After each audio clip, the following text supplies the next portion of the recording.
Cover the doorway as they start to defuse. Pengu goes for one on the young. Can he go the second? Min, what are you doing? What just happened? Why are you sprinting, Bio? Hungry. He gets the angry. Oh, Moringa, are you ready for this? Oh. Yes! Pengu, are you kidding me? That's it. Why am I so much better than you? God damn!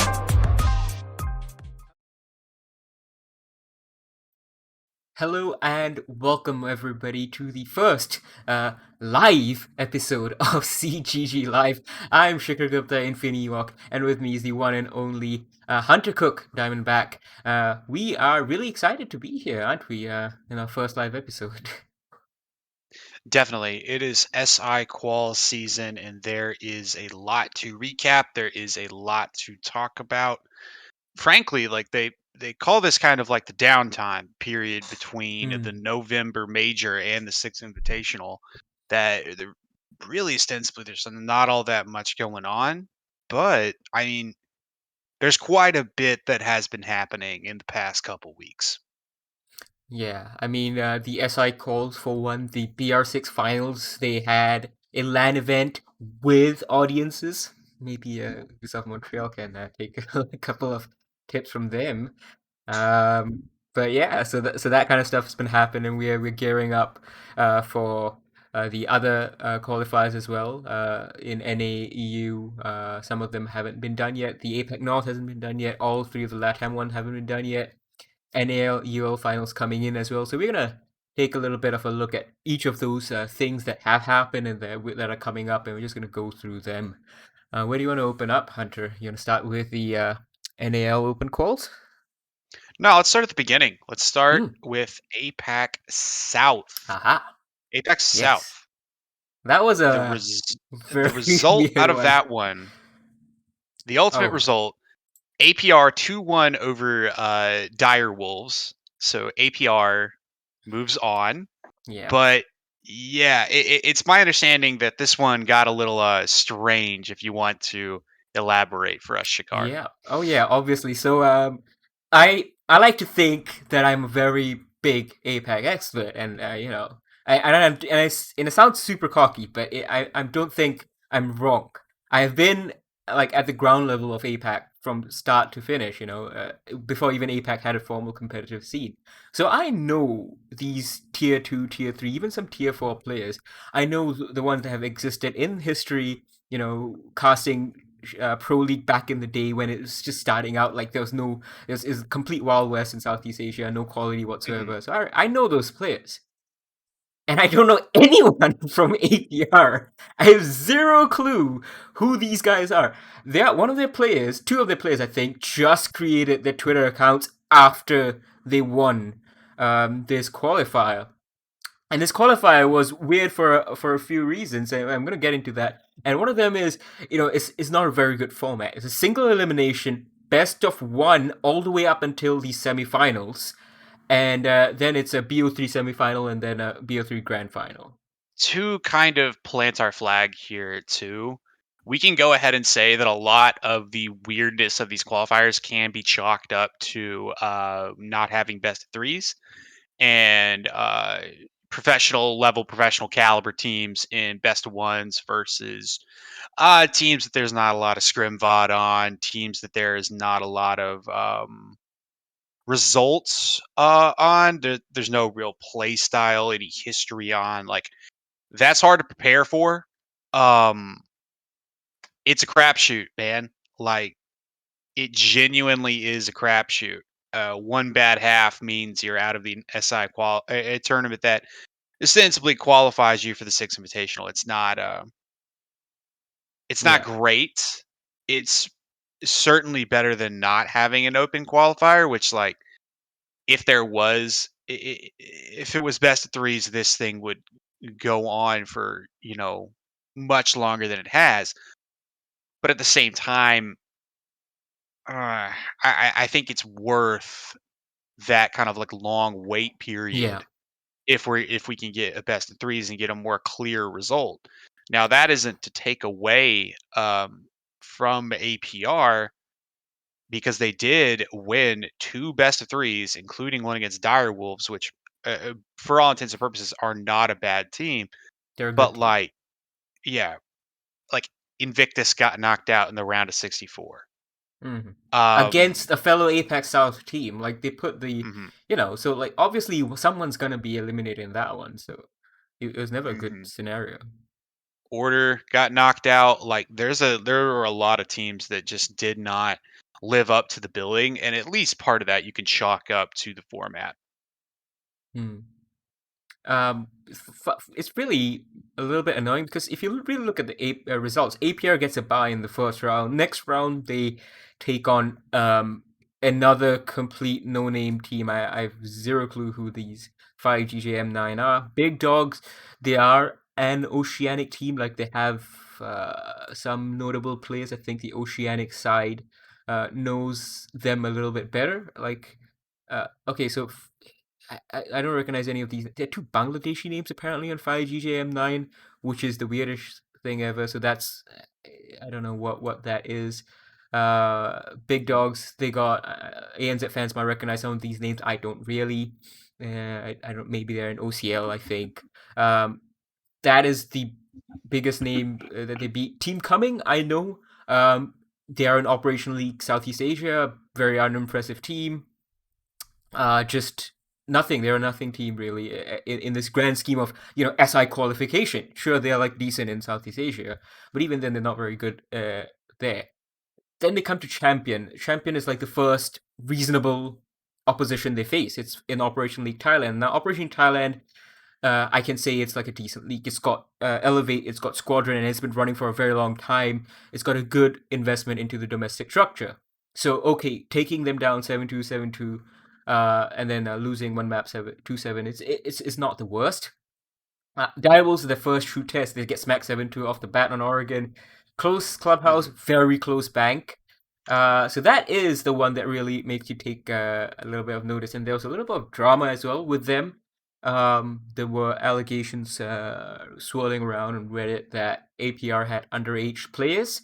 I reached out to Direwolves to confirm for that, and Direwolves told me that, yeah, look, we think that might be the case, but we don't have any evidence to do this, so we're not protesting this, and we are unhappy with ESL. That's basically As what they've told me. always, it's not what you know, it's what you can prove. And Exactly. unless you can Yeah. prove it, you can't really put that forward. Yeah. Precisely. So that's really a kind of a non-story at the end of it. But APRs come out of nowhere, and their whole run has been like champions the first time they play like a decent team. They make it to the semifinals with one bye and three best of one wins. That doesn't Mhm. really. Uh, would I say APR is a good team? Look, I don't know. I would have expected Champion to be able to take them down because if there's one region who is able to understand what playing absolutely cracked and fast and loose with like barely any head or tail to it, it's Thailand, but they couldn't deal with them as well. Direwolves also very experienced now in APAC South, couldn't deal with them. So heading into the close qualifier, these guys already they'll be up against Knights for sure, and CAG for sure. CAG last time we talked to them, last time we talked to them at the Mexico Major, yeah, which was last time. They said they are doubling down on aggression. So APR against CAG, don't see that working out in any way, shape, or form in favor of APR as decently as they are. They've only beaten one Apex South team, so don't While know. we, Yeah. speaking of APAC North and the APAC South division, I don't know. It kind of feels like a slap in the face to not Mm. have two open qualifiers for each region. If we are going to divvy them up and say, okay, APAC South can't reasonably play against like APAC North because of ping differential and all this stuff. Like we need this division. If we need They, this division, then we need to give them two open yeah. qualifiers as well. Same as EU, same as NA. Like I see no realistic reason why APAC teams should be, especially teams that have long tenured LAN experience. Like like Invictus, who's been at nearly every single LAN in the Since past SI, like forever. Yeah, yeah, they've been SI22 will they've be the been at first everything. miss since Tokonami. It's an injustice that one best of one can completely eliminate that run for a team that has ostensibly been pretty good throughout the duration of the year, and certainly is like a LAN major attendee caliber of a team. Yeah, and they have the Although, best split of the year. So just off the back of this. let's go ahead and move on down because we are Hmm. on a time crunch. Let's go ahead and move to EU, where we did see some of the more, let's say, bizarre results. Um, Starting off, the victor of the first EU qualifier was Team Secret. I don't think a lot of people saw that coming, especially when Team Secret fell behind 3-6 in the round of Yeah. 64 and needed. They were in according to Kendrew's tweet, they're in a 2v5 at the end of the game. It was not streamed. We can't verify that. They won said 2v5, then went on to not lose another round, pushing it to 8-6.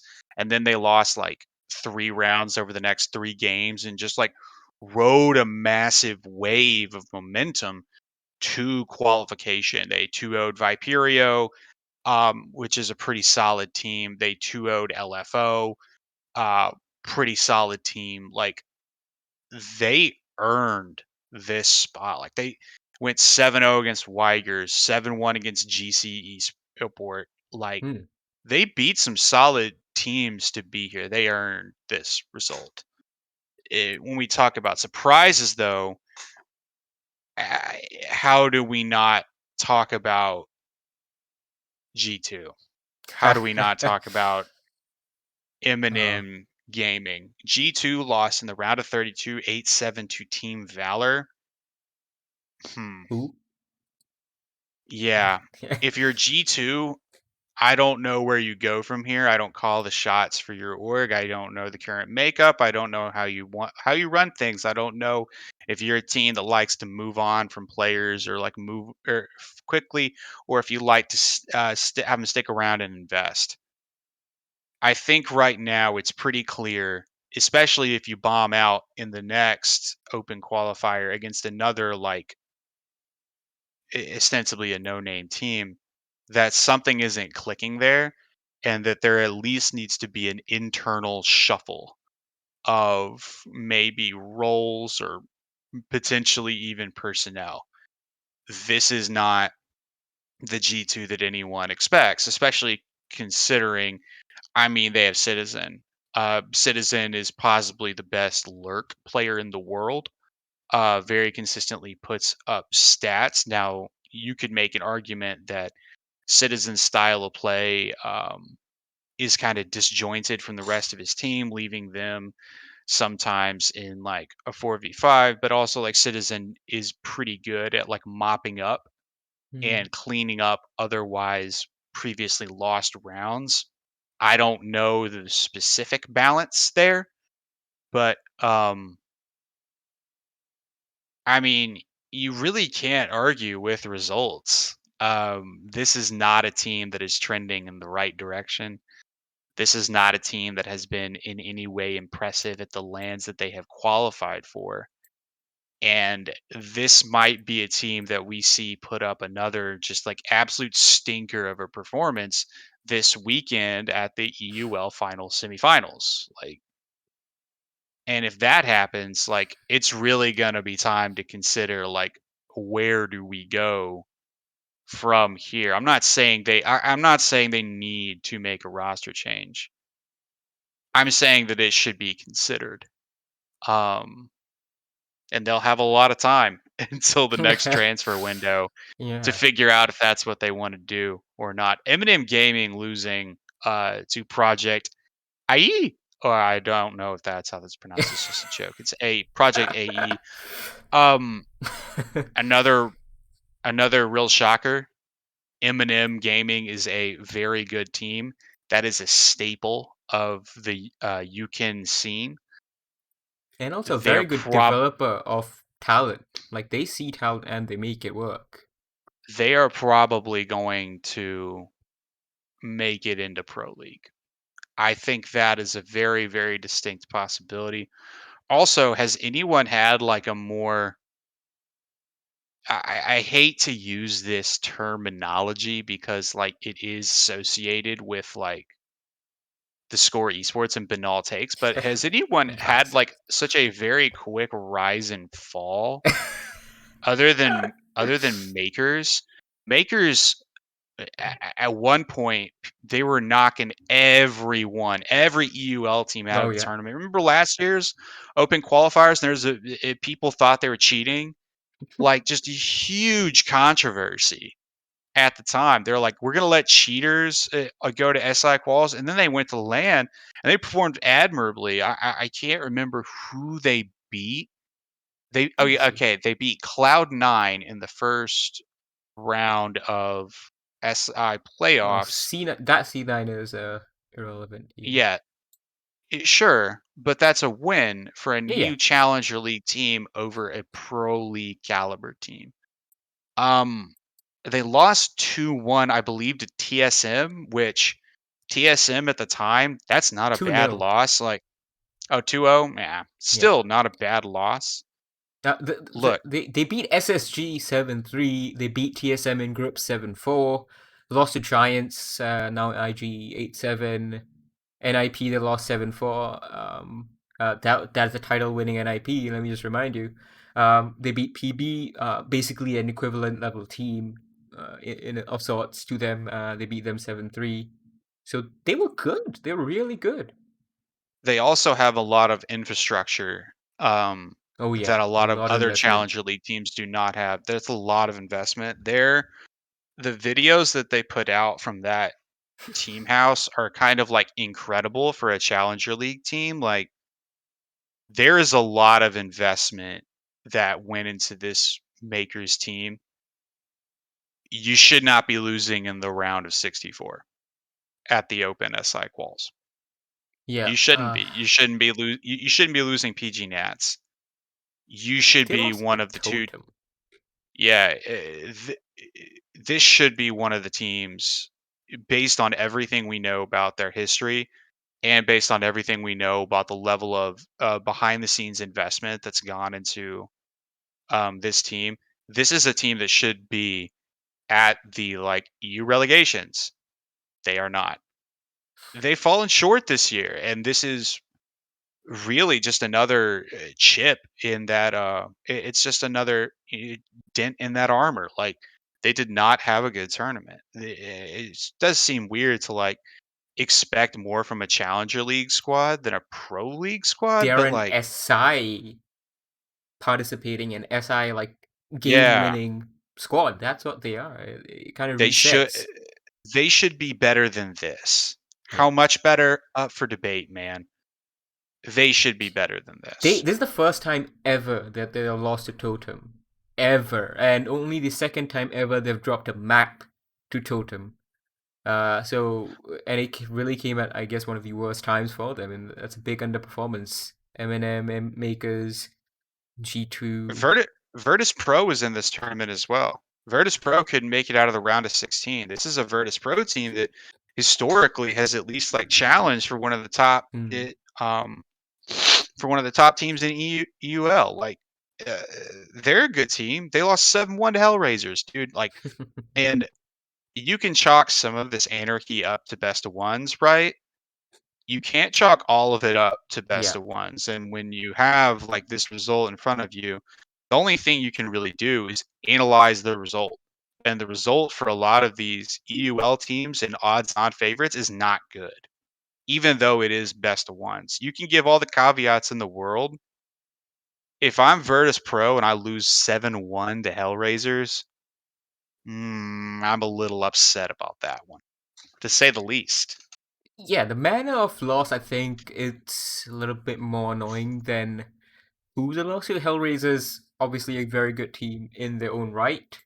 They've got a solid hmm roster. They got Emission on it. They got Smash by Ash on it. So they've got two bit like named players that you can see around performing well as well. So the fact that they win is not surprising. 7-1 victory, very very surprising. So I mean, I don't know. Maybe it's a momentum thing. I don't know if the match was streamed. Maybe it's a momentum thing. Maybe it was just they picked the absolute wrong map. Hellraiser surprised Yeah, them. But you got to be ready for that. You are the EUL team. You are yeah. having those expectations. There's critique abound for. I mean, they did not perform in a manner befitting of an EUL team. Let's put that spike in EU and say disappointing but exciting. I'm really excited to see what this iteration of Team Secret do. Yeah, This iteration of Team Secret, if they play like how they did, I don't think they get relegated. When coming into this, yeah, coming into the EUL relegations before, yeah, I would have to think that they'd get relegated. Like they were not playing well. This Team Secret looks very different. They played extremely well. against Now, Koana and Vitality. yeah,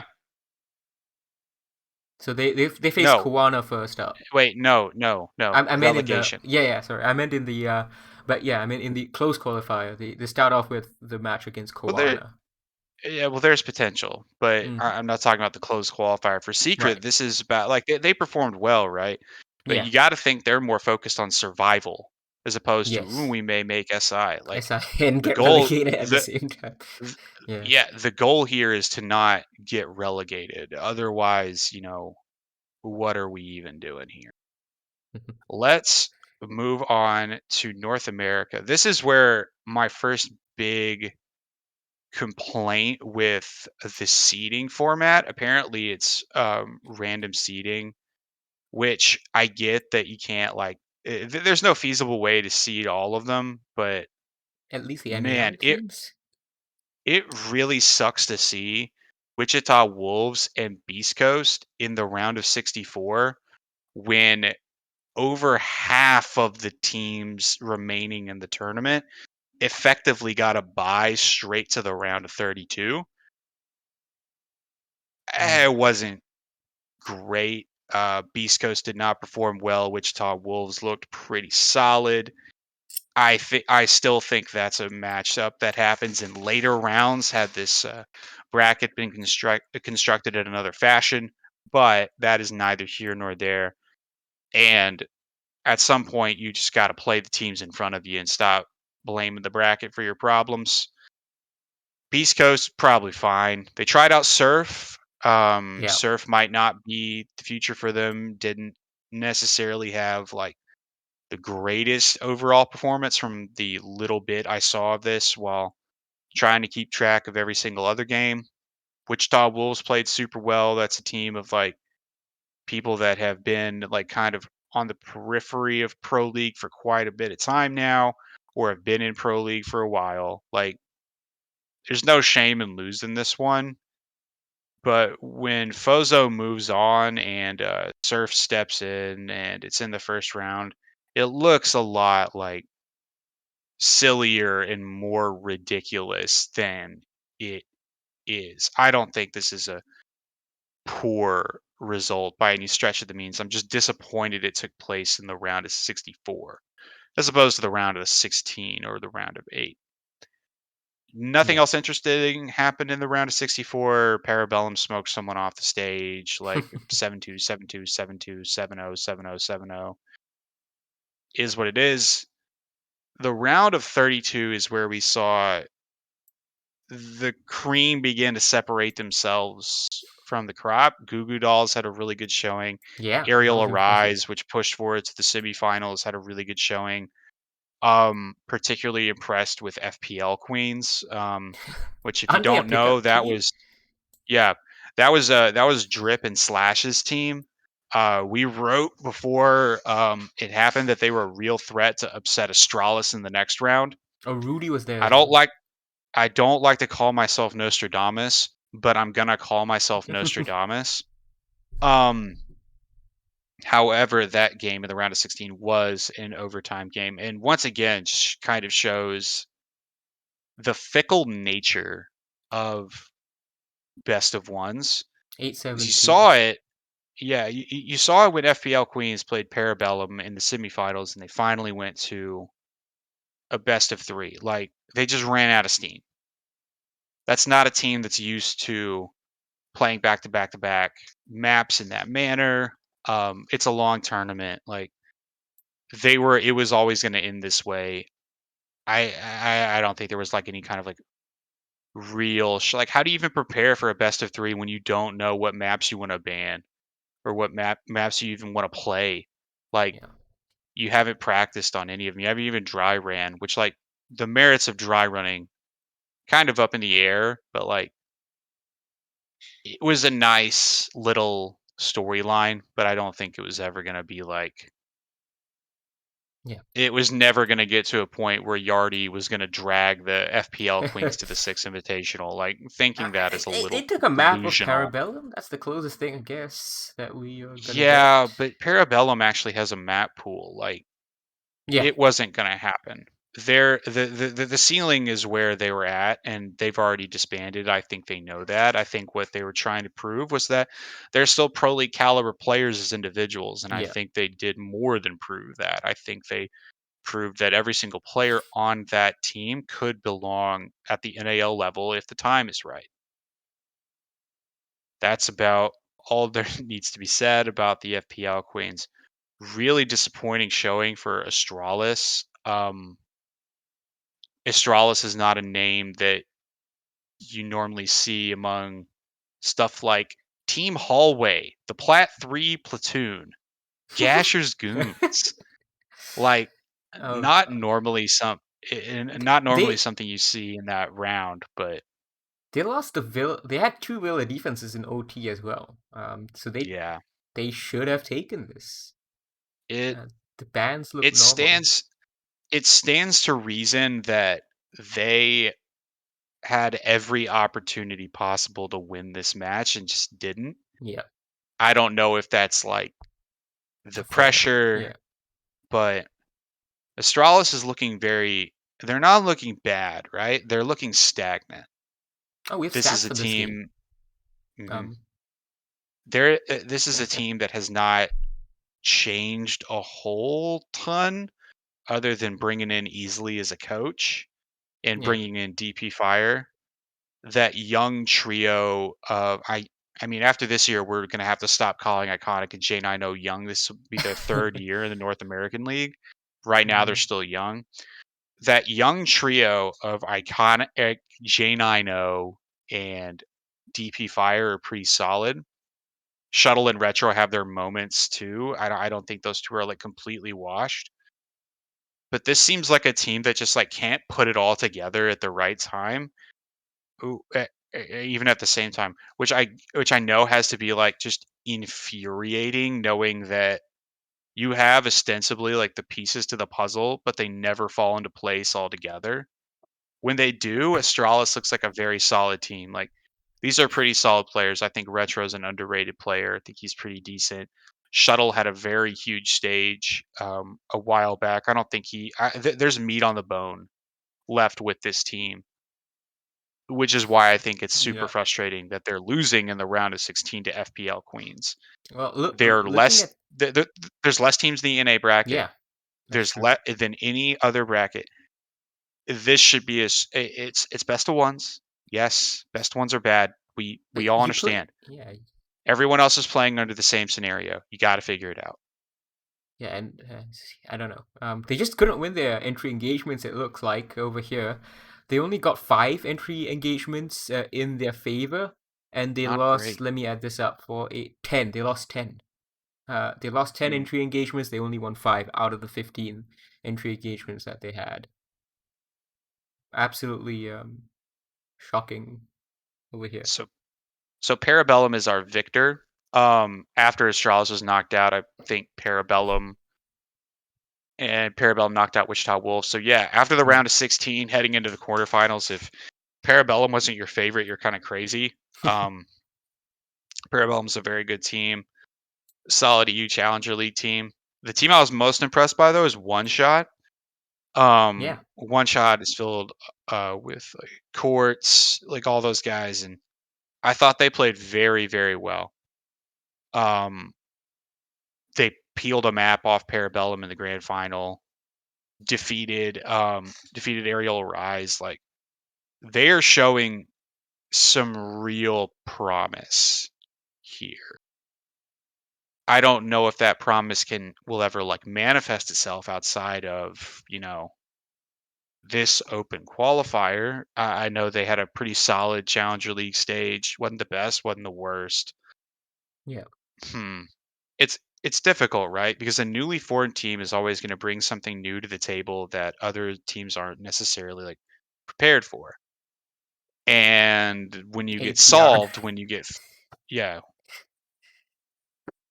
yeah, when you get solved, it's how you adapt to being figured out that moves along. They're undefeated in the CL group stage. I'd say that's the best. Yeah, I agree. I did not remember that they were undefeated in the CL group stage. Thank you, VBM. I believe that's Parabellum's coach. Yeah.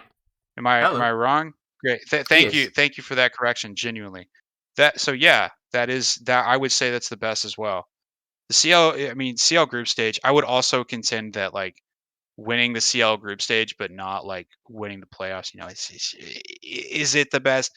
They're a very good team, right? I think that's the gist of what we're trying to get at here, is that they're good. And I think they performed very well. I just don't know.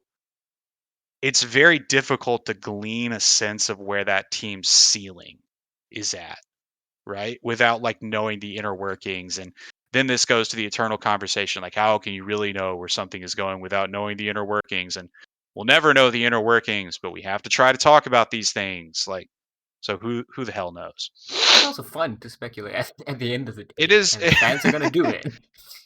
Yeah, if you don't tell your story, someone else will. People care. Exactly. No, Parabellum played great. Excellent team. I think they have a very real shot. If we're talking the closed qualifier, though, like it's difficult to not see TSM winning that. A lot of that goes Yeah. into our like recency bias of like, oh, they're the NAL team. They have not looked good recently, and I think they could be primed for an upset. But ooh, Mirage man, is there too. I mean, it might happen. Mirage just you. I think I don't know whether has that been released. The piece that you wrote a little bit. I think you wrote something about Mirage being a potential dark horse candidate. no, Vaguely remember. I don't recall that at all. Oh Actually, well. I mean, um, it's a good both of these chance that teams they on on step up. on paper, both of these teams are better than Parabellum right now. But also, both of these teams have been underperforming. So, what we see on paper may not be like the result that we see. Like, if Mirage is like, say, I'm completely throwing this out there. This is not a wink, wink, nudge, nudge based on like insider knowledge. If Barrage are trying to make a change, that affects how they move on. If TSM Hmm. are going to make a change after SI, maybe they have someone step down and retire, just exhausted of playing. Like that, that's a possibility. I'm not, again, do not take this as any kind of insider knowledge. I'm saying if they do, that is a gap that Parabellum can exploit. Yeah, I think Parabellum. I mean, obviously they went to SI. You got the same kind of expectations on them as Makers, except Parabellum are actually kind of living up to those expectations there, at least in the close qualifiers at the first opportunity already. So Parabellum has kept it up. BBM, I think so. I mean, it seems like the Wikipedia is showing a lower bracket. I'm not sure. Your information might be more accurate than Wikipedia's, and just going off base of this, what Wikipedia is showing. A lower bracket for the closed? Yeah, Hmm. that's what Wikipedia is showing. I don't know whether that's true or not. A lot of time Wikipedia just has like a maybe this might happen, but It might be it could be a clerical error. yeah. I haven't heard anything about that. Ouch. But yeah. Parabellum can definitely take it, and as you said, they have a map pool, and Mirage have been underperforming, so they can take the first fight, and then TSM, very famous, struggling on attack, so just need to punish them there. Take them on, like, I don't know, attacker-sided maps, and then you extend the advantage on that kind of stuff. I don't know I don't know what the game plan is really, but there is a very obvious opportunity for Parallel to punish both these NAL teams and potentially whoever joins them in the second open qualifier. It's not the world's biggest upset if Parabellum do it again. Again, You yeah. know, if they fight through the closed qualifier again, I would not say that that is in any way, shape, or form like a big upset. It's an upset just based on like team caliber and team league, sure, but based on like current form, like I wouldn't call it that. Yeah. Yeah, that's it. That's it about for the qualifiers so far. NAL has a second open qualifier, obviously. That is 18th, next 19th. weekend. Yeah, 18th, 19th next weekend. The same week, the same weekend, I think. Okay. EU is a couple of days before, 15th to 17th December. That's going to be EU's timing for the second qualifier. For APAC, APAC South doesn't get any more qualifiers. And also very quickly, you said one thing. If they say APAC North and other teams cannot mix because of ping differences, South Asia is playing with oceanic teams, and that's like if you know your geography, that is the biggest distance you're gonna be having. So if that's allowed, why can't North also kind of come into this? And they have time because the close qualifiers for APAC are in January first week. So take your time. What? Why are you rushing through these over like a weekend? I'm not too sure. But yeah, APAC's If one is this weekend. yeah, APAC if North. I'm an APAC team, I'm frustrated about the lack of opportunity to advance through an open qualifier that an actual like an APAC League team has. It definitely seems like they get the least opportunity. At the very least, like the Brazilian teams, they get 3 through to the closed qualifier, and then 1 through an open qualifier, I believe, and then Mexico sends one, and Sudamericano sends another. Mm-hmm. So out of this like kind of like 6-team round robin weird tournament, 4 of those are going to be BR6 teams. And that's a lot of opportunity. Does Brazil deserve it? Absolutely. But if I'm APAC, I'm looking at the recent results and I'm a little frustrated. Yeah, speaking of Latin America, they haven't had any of their close qualifiers so far. David, our very, very solid Spanish writer covering the Latin region, he is pointing out in the chat. Mexico and South America, they're going to have separate qualifiers Oh, this BR just weekend. sent 1. Okay, then if Brazil just sending 1 as well, then yeah, Brazil also has a reason to be frustrated. I mean, they're the best region. Yeah. So yeah, They send because 1 and through then the correct, I was exactly. completely totally wrong. Sorry. Yeah. There's so Don't many. worry, the Can we viewers get to see just it, just give me a standardized format, man? Like, right? Like, why does everything have to have a different form? yeah, so I don't know. It's really weird. So you can see the close qualifier. I have it on the screen right now for you guys. MIBR and another Brazilian team, Phoenix and another Mexican team, and Malvinas and another South American team. These are going to be the 6 teams in the LATAM close qualifiers. LATAM hasn't even started the open ones.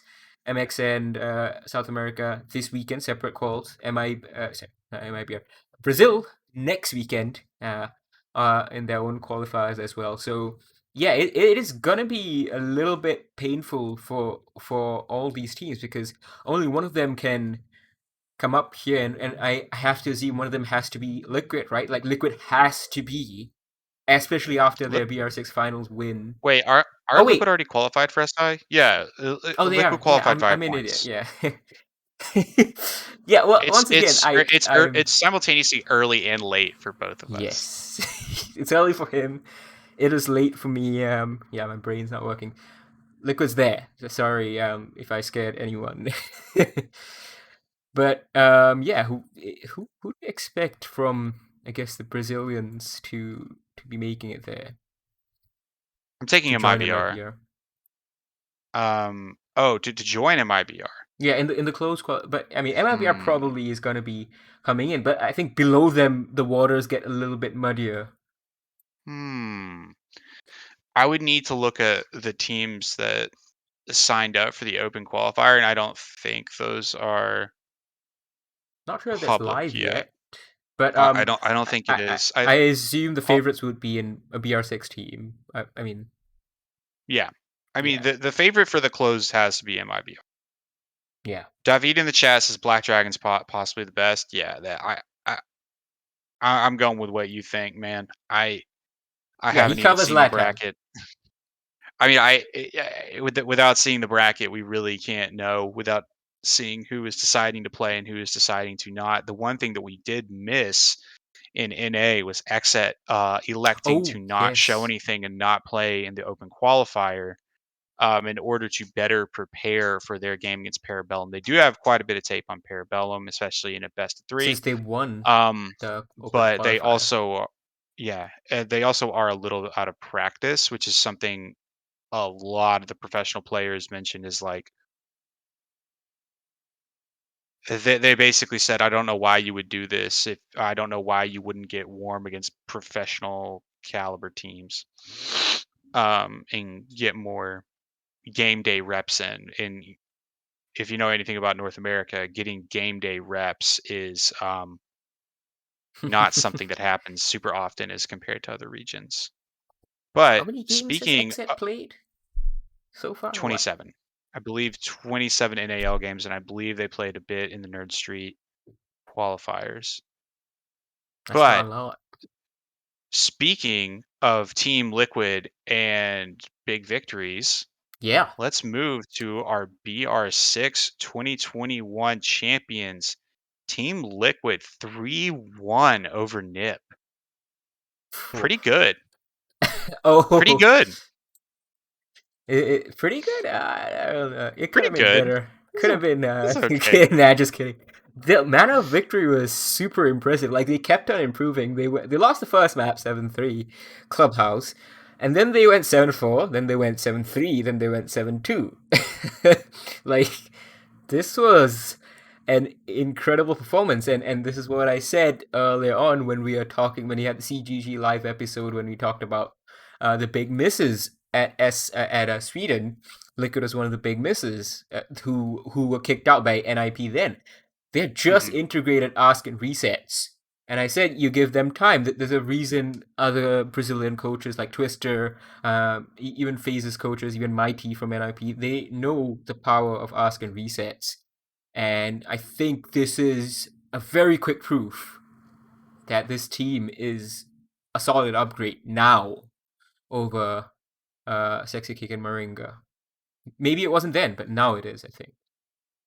Yeah, they won this one from the score lines pretty handily. Like getting a 7-2 against NIP, obviously really solid. Like I don't On the know. attack.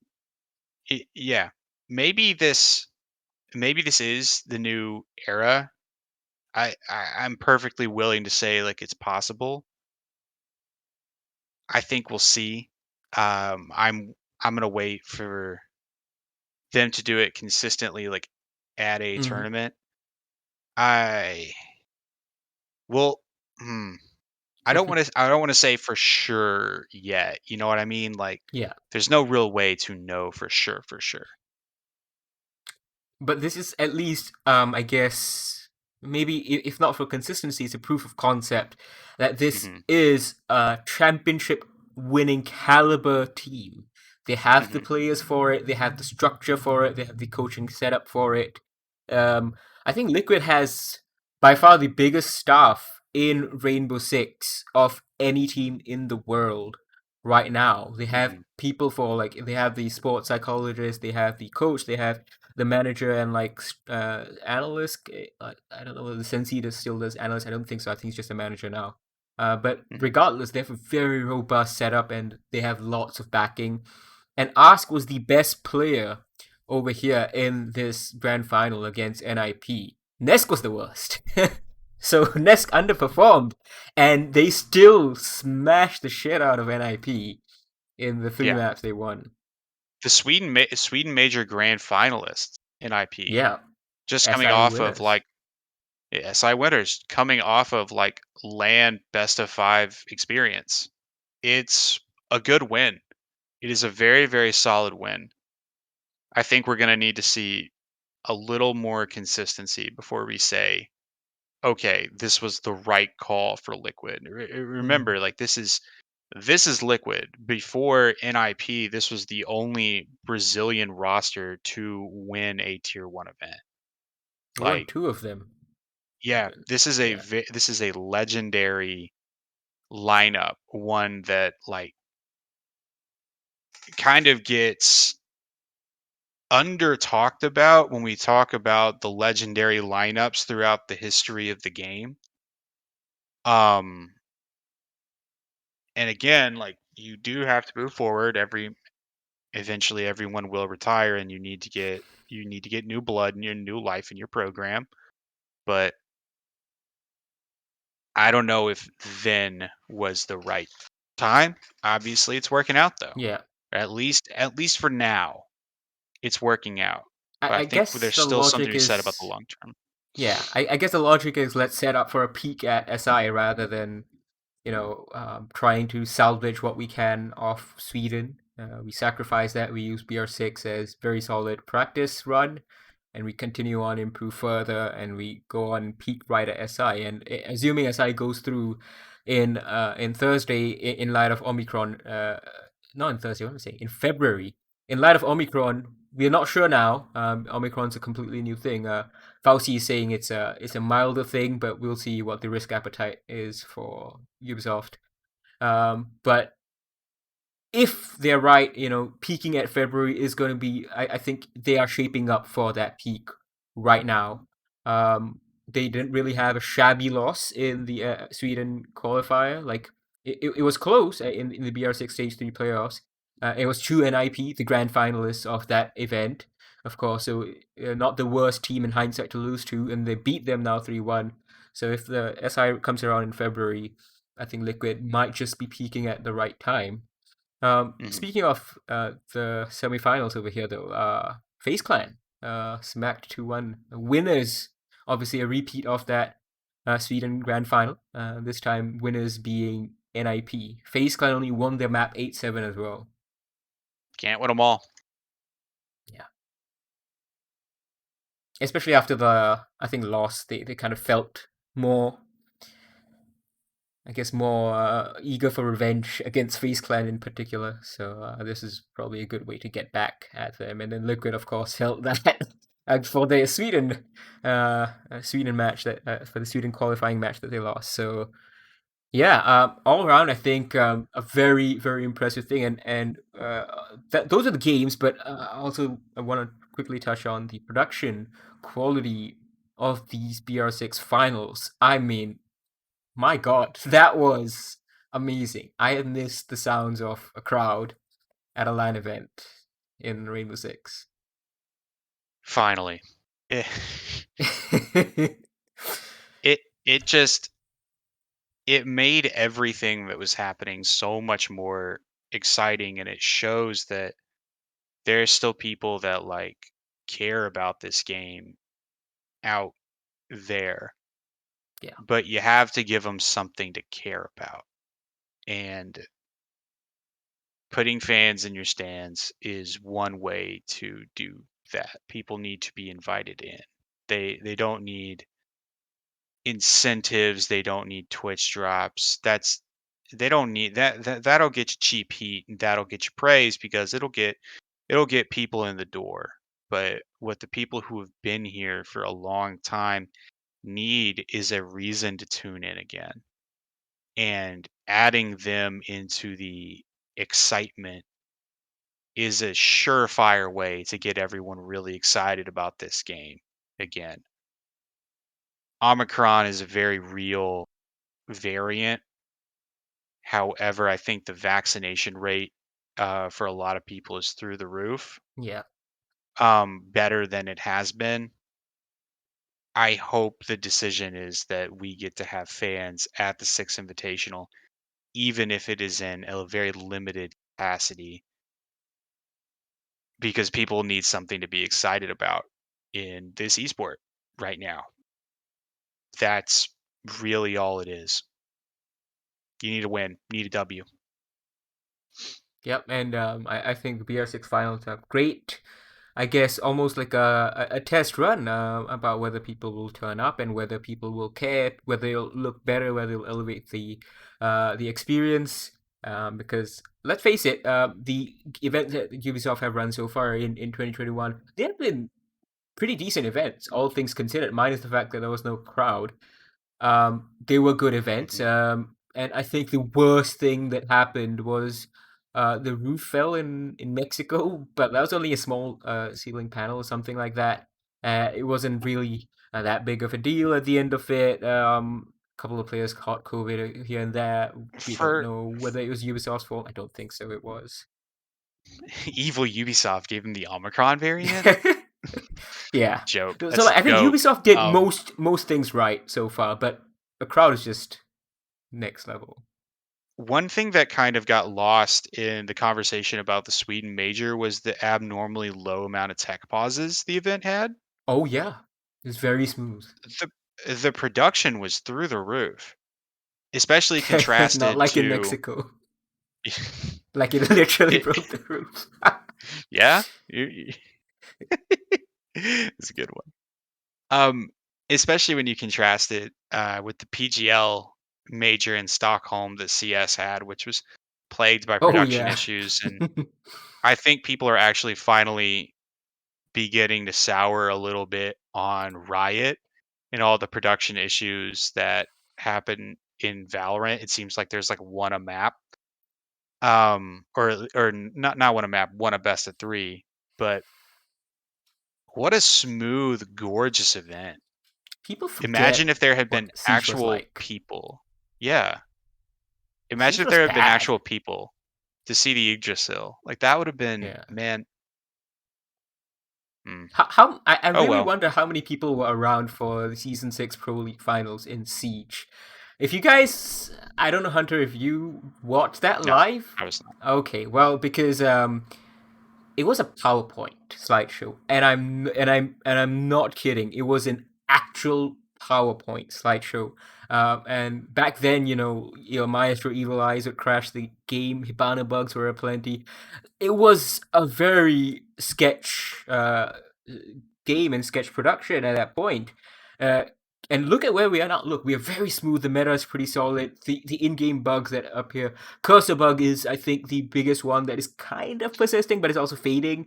But aside from that, it's pretty good. We are in a very good spot. The prevailing sentiment is that the game is in one of the best states Yeah. it's ever been, and so is the meta. The problem is the amount of cheaters at a high rank. And once the anti-cheat catches up, then the game is going to be at one of its peaks. The question is, Are people going to come back? it is it taking too long to get there? Mm. I think you can make that statement and have it be realistic that the execution on some of these things have been like pretty poor. I wrote about this the other day. The Yeah. execution and the time it takes, like, yeah, like of course, like there's criticism abound for that. What you can't say is that there isn't an effort. You can critique the effort all you want, but you can't say it doesn't exist. Which a lot of there have been quite a few that I've seen on the time, like, oh, like, do you even care about this game? Well, yes, they do, and I think that's readily apparent, or at least it should Right. be. Yeah, well, that was BR6 Finals and a little bit of a tangent into how good it is to have people at events. But we do have two other kind of events coming up. Maybe not as high profile, maybe not as highly anticipated as the Brazilian events would be, because I mean, Brazil is an absolutely fanatical region when it Mhm. comes to Siege. But we have the EUL Finals and we have the NAL Finals, which are just this weekend. EUL is They across began two this weekend, weekends. yes. Yeah, EUL's across 2 weekends. NAL is just this weekend. Um, so these are our teams for the NAL one: SSG, Oxygen, Sonics, TZ. SSG versus TZ being the first matchup, and then Oxygen, Sonics the next one. Single elimination, best of 3 in the semis, and then it's also a best of 3 in the grand final. All right. Hmm. So again, a different format than EUL in Brazil. So EUL has a best of 5 in the grand final. Yeah, grand final is a That best is of 5. interesting. Dark Zero are a solid team, and they're going to be a solid team in the future. I think they're going to play Space Station a lot closer than a lot of people think. I still think Space Station takes this one. The parts are greater than their sum with that team, and the sum of the parts is large. Um, very, very good players, good coaching, good infrastructure. It's very hard not to see them winning NA based on how they've played this year. On the other side of the bracket, Oxygen Sonics. Sonics are a solid team. They have not performed so far at an international LAN. Um, whatever you want to chalk that up to, reasonable excuses, unreasonable excuses, go ahead, do whatever. They're still making it there. They are the most consistent team in North America. However, Oxygen's at the time questionable roster moves to bring on Kino and Yaga now seem brilliant and prescient because they are looking like a top 2 team in the Yeah, league. just I'm behind taking SSG. Yeah, Oxygen in a 2-1, Space Station 2-1 in the final. Interesting. Yeah, I mean, because before Sweden, you were very bullish on Oxygen's chances in their Sweden group. Of course, that didn't come to fruition because Foxy, he unfortunately got COVID. Uh, Here, you think SSG still takes it 2-1? Hmm. I do. Interesting. Right. I don't know. I think it depends. As you said, Oxygen have looked very good. SSG on paper have the better roster, as you said back then as well. A roster designed to win world championships. Oxygen maybe not quite at that level, but maybe the sense of familiarity and the fact that they don't have to play a best of 5 might work into their favor, and also maybe a desire to really showcase what they should have been able to showcase in Sweden. Maybe that will come to the fore over here. It's very hard to quantify these non tangibles, but as a competitor, you're obviously gonna think that that is going to be their mindsets. Like, okay, well, we are gonna absolutely demolish what's going on over here. Hmm. Let's head on into the European Mm-hmm. region. So on one side of the bracket, we have BDS and G2. On the other, Team Empire and Navi. Shikhar, from the looks of these matchups, it seems to be one team that has performed. Both of these matchups have one team that has performed all year long, and Yeah. another that is slumping a little bit heading into the finals, but had an excellent start to the year. What do you make of these? I think look, G2 just lost to Team Valor, right? I think that kind of settles that first semifinal. There is no way in hell that G2 beats BDS. I know at the start of the year they beat BDS for the EUL Finals last year, the 2021s. Uh, I highly doubt they're going to be able to do it again unless it is some monumental choke from BDS. I just don't see it, and I think predicting G2 to win that matchup is just predicting it for the sake of it, going contrarian. I don't think there's much logic you can apply to BDS losing to G2 of all teams. The other one I think is a little bit, as you said, is a lot more balanced. Empire versus Navi. Now, Empire at Mexico were grand finalist. Unimpressive over when they headed to Sweden in the group of death. They should have been one of the favorites. They weren't. They got dunked on by Damwon in one of their matches. The other one they won against Damwon. of course, in Damwon being 1 round, 1 kill, whatever you want to say, away from the from the grand final. SSG was in the group as well. Hard group for Empire. They should have won it, but still has quality in there. Team Empire. Navi, on the other hand, slumping significantly. Their recent results not been the best. They were joint ninth in the Mexico major. Didn't make it to Sweden at all. And their most recent matchup actually is a 7-4 loss to Empire. So that kind of is an interesting thing. They got pushed very close by Heroic as well, but Heroic seemed to find some like last gasp form at the end of it. They beat Kawana as well. They almost beat Navi, but yeah, Navi's been on a losing streak. I don't know if this time off has given them enough, but it's possible. I wouldn't say like definitively the Empire takes this. Empire has had troubles very recently of their own as well. I And think they'll be playing online. I think highly enough of both teams here to give them a map. Both teams have best of 3 experience. I think G2 has one of the best players in the world. I think the world is Citizen. I think they have something there, and I think they're going to come out with a little bit of a surprise for BDS. Will it be enough? I don't think so, but I think each Navi and G2 peel a map off of their opponents, and I am going to take Team Empire 3-1 in the grand final. Yeah. That is a bold prediction. I don't know whether they'll be able to perform online. Friends, you cannot put your trust in BDS to actually win something. You have to put your trust in BDS to make like a deep LLA. run. Until BDS wins it, I'm going to pick against them in every single final. Fair And enough. I don't think that's an unreasonable reaction. They lost French League finals to Vitality. They've never made the finals of any international event. They have had very deep runs. They're a very good team. One of the best 5 teams in the world.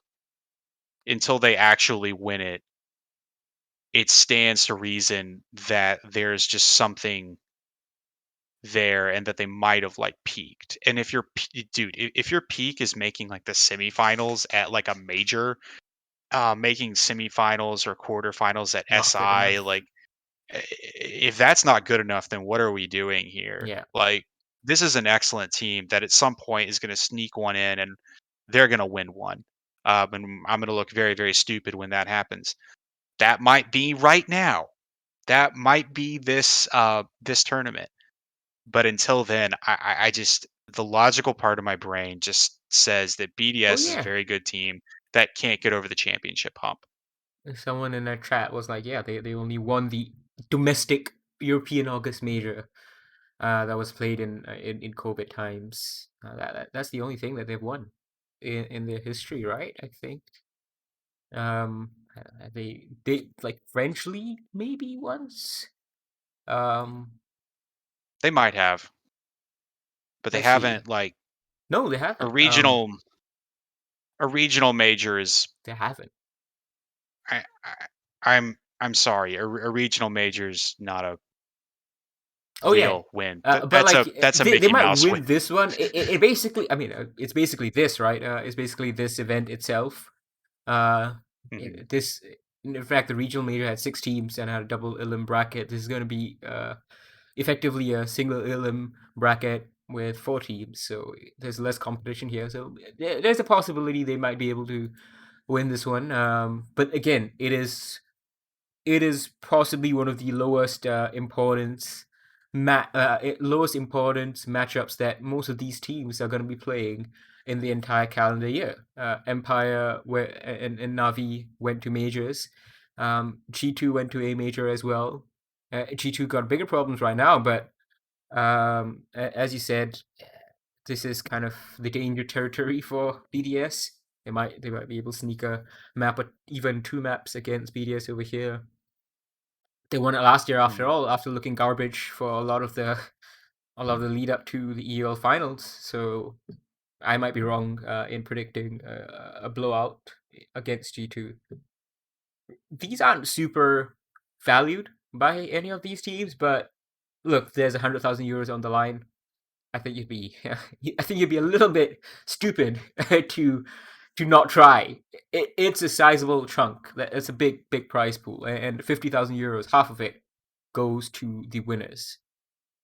Take it, just go for it, push for it, and use it as a springboard to get yourself ready for G2 is going to be next open qualifier. For the other guys, it's going to be SI. Make sure you guys are in fighting shape,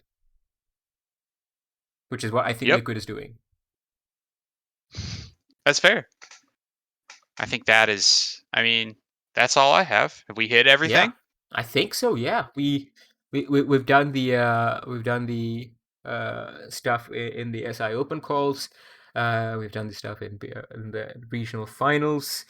I guess one thing that we didn't quite talk about is who we expect from APAC North to be making it to the close qualifier to join Cyclops, APR, and Knights. Well, this is 2020. Why am I looking at 2021? Hold on. Let me pull this up. Let me see which teams again are there. Okay, so we got Damwon already qualified for SI. We got Sandbox already qualified for SI. Cyclops are already in the close qualifiers. Fnatic are not participating because they made roster changes, and I don't think they're going to bring them back.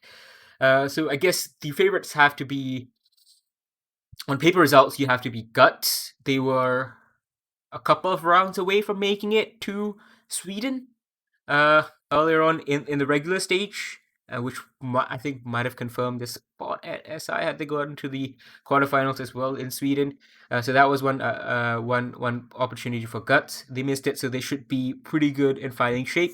But then FAV, I don't think are going to do much over here. Even though there's going to be a best of one, they might get a couple of sneak wins. But they're in relegations. As we've seen in NA, they have bigger things to worry about.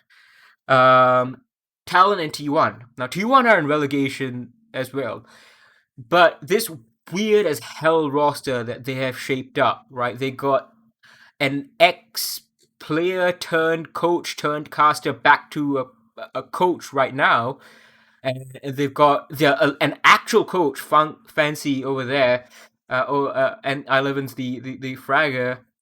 This team against all odds is working somehow. They've had a good chunk of games at the end of stage 3. Dark Horse candidate Talon as well, very good. I think they won the most recent Korean Open, or they just look fairly impressive over there. Yeah, they won that 3-0 against T1. So Talon going to be, I think I'm going to go with Talon for who's going to make it out of APAC North in the close qualifiers. But then again, it's random seeding, it's best of one, it's single elimination. We might see Talon T1 in the first freaking round or something, and then Guts FAVS. And then there we go. That's the APAC North teams done, but we'll see what happens. But I think, that is it. That is pretty much all that we wanted to talk about, and we have talked about it. Nice. Enjoy that Halo Infinite campaign. Enjoy the great Siege over the weekend. I know I will. Yeah, just relax while we do the coverage work for you. We will probably have another SiegeGG live episode once all the open qualifiers are done and all the finals are done, which will be this month. Everything is going to wrap up by, I think, around Christmas or just before Christmas. So after Christmas, just before the New Year, I think we're going to have a stream, or maybe at the worst, we'll see when we do it, maybe at the first week of January, just before all the close qualifiers get underway. We'll have another episode summarizing everything and properly looking at the close qualifiers then, and recapping the finals in the NAL and EUL and APAC. We have zero idea what the hell APAC is doing, no dates whatsoever. Yeah, that is it. So thank you very much for tuning in. I've been Shikhar Gupta, InfianEwok on Twitter. That's Hunter Cooke, Diamondback GG on Twitter. He's got the check mark. I don't. Neither does SiegeGG. So It's a dice roll. It's a dice roll. Verification is ridiculous. ridiculous. Yeah. It's dumb. Anyways, Doesn't also matter. if you're interested in Halo, if you're interested in expanding your horizons for esports, just yesterday we launched Forerunner GG. It's basically us copying ourselves, but for Halo esports. We're going to be there for the launch, and we're going to be helping out here and there for it. If you guys know Moses FPS, he's helping out the content manager for that site as well. So go to @ForerunnerGG, go to forerunner.gg, go wherever you want. Have a look, check it out, and a lot of familiar faces: FaZe, Cloud9, G2, Navi, Fnatic are partner dogs already. So SSG as well. Fantastic skin, by the way. So go have a look, check that out, and that's pretty much it from us for this SiegeGG Live. Thank you very much for tuning in, and we'll catch you in the next one.